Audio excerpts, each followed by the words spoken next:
Tahu jawabannya? Karena saudara lah pewaris kehidupan. Itu yang belum tahu catat nanti di rumah baca. Amsal 31 ayat 10 sampai ayat 31. Hebat sekali pasal itu, saudara.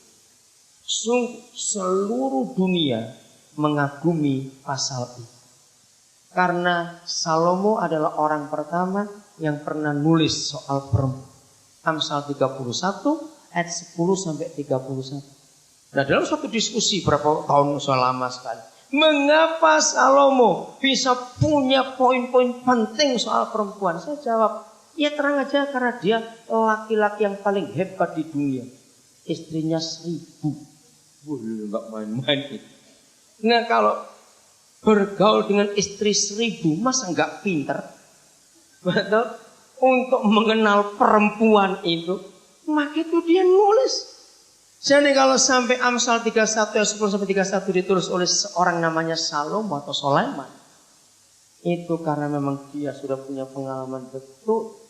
Tapi laki-laki sekarang jangan sampai niru itu juga untuk jadi pengalaman, enggak, sudah baca bukunya aja. Oke, itulah hebatnya Tuhan memakai Salomo. Nah, salah satu dari sekian puluh ayat itu yang paling hebat untuk perempuan pewaris kehidupan. Saudara baca ayat 23. Ya, Amsal 31 ayat 23. Saya mulai dari ayat ini. Itu istri yang luar biasa. Judulnya apa di mulai ayat 10? Istri yang cakap. Cakap itu bukan cakap cantik, beda loh ya.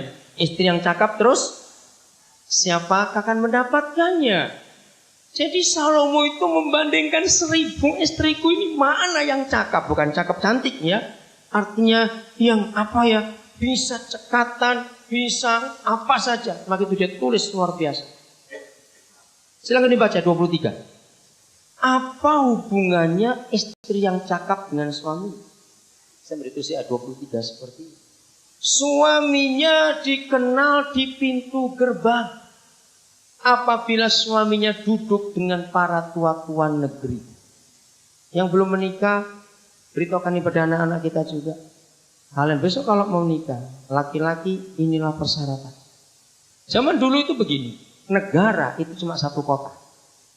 Ya ingat aja zaman kerajaan dulu, ada benteng besar. Nah, pintu negara itu cuma 2, pintu masuk dan pintu keluar.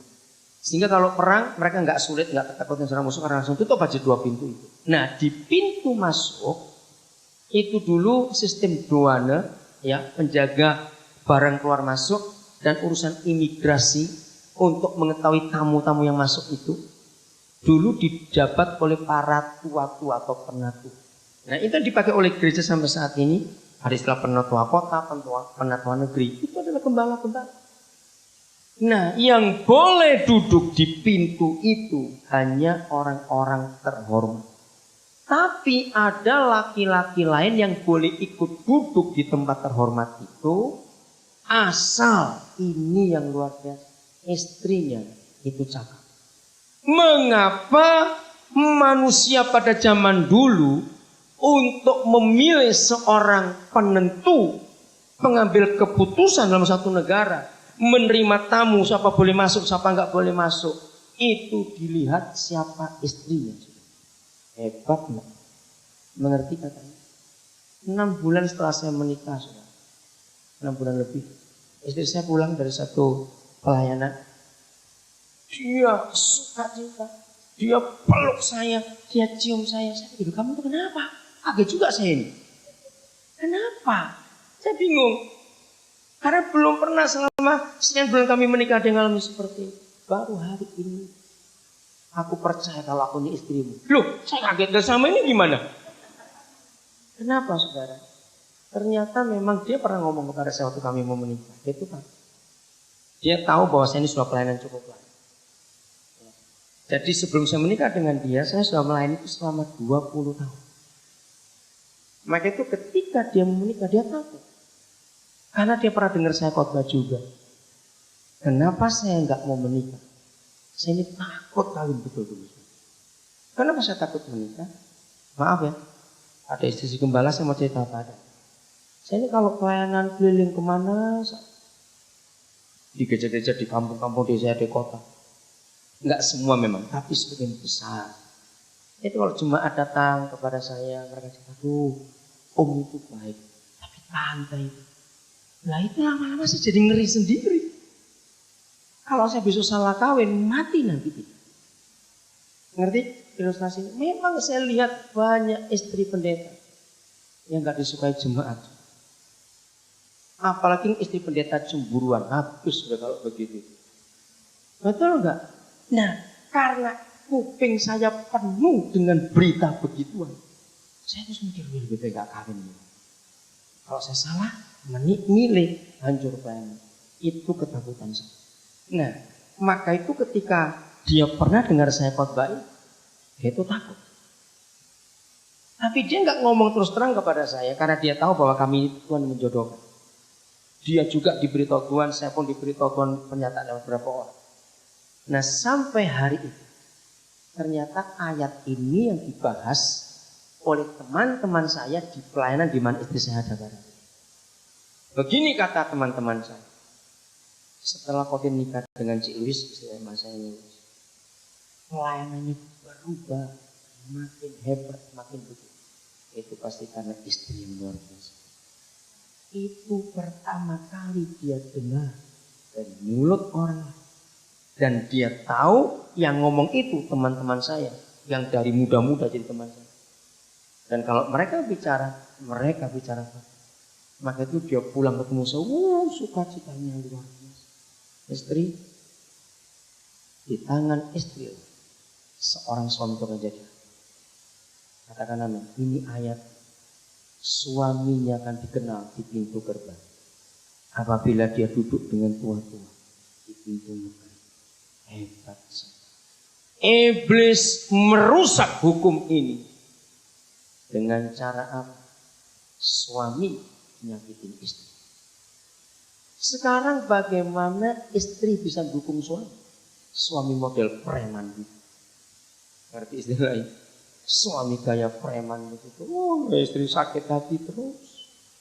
Izinkan saya berkata ini atas nama banyak laki-laki. Sejahat-jahatnya kami, sekejam-kejamnya kami. Kalau istri bisa mengambil hati kami, hanya membunuh. Percaya enggak?